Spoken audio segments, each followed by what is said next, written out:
The Wuji stance is probably the most important part of any Neigong practice. Some masters will have their students practice this for hours a day because you're trying to fine-tune your body and feel out your body to an extent where you really, really, really know your body. To begin with, you want to put your heels to your toes and rotate on your toes so your feet are shoulder width. Now, I'm talking about shoulder widths would be the center of your shoulders, center of your hips, center of your knees, and center of your feet. Now, from the beginning, what I'm going to go through is the feet to the knees and going up and then down the arms. Your feet, what you're going to do is with your toes, you're going to extend them forward, press the pads of the toes down, and then you'll lift the arch up ever so slightly. So the pressure of your weight goes to the pads of your toes, the balls of your feet, the side, and the heel.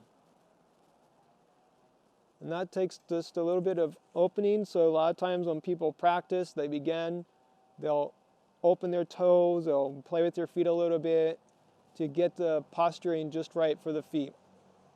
Next comes the knees. Do not lock your knees.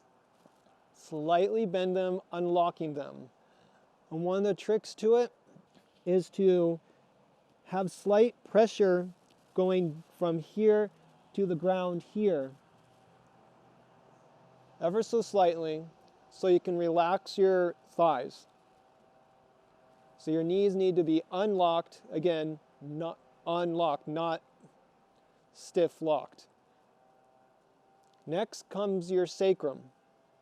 So your sacrum needs to drop. A lot of times people talk about tucking the tailbone in, but what that does is people will tuck it in too far and their hips rotate up. And then they actually are straightening the spine rather than allowing the spine to be relaxed. So you just allow it to hang.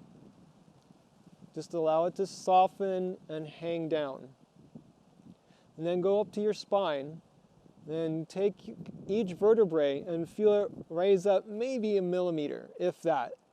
So each vertebrae raising higher and higher up to the top of your head. The top of your head, most people know it as the crown or the crown chakra, but in Chinese Neigong, it's called the Bai Hui. And also in acupuncture, it's the Bai Hui. So this is on top. What you're going to do is press up a little bit on the top of the head, relax down with your tailbone, and you're going to be a pillar between heaven and earth, or in Tai Chi they talk about being suspended from the heavens. Either which way, your spine becomes like an accordion, just hanging so it opens up.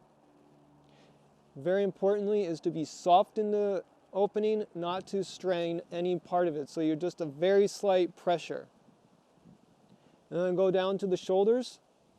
So you want to relax your shoulders. A lot of times people hold themselves like this, but you want to relax it down. Relaxing the shoulders is probably one of the more time-consuming practices because it's so easy in the Western culture for there to be tension.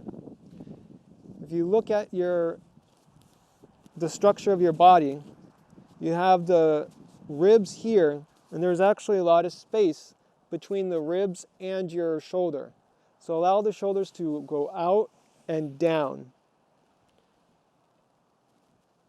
And one little trick of that is to put a little pressure here going out.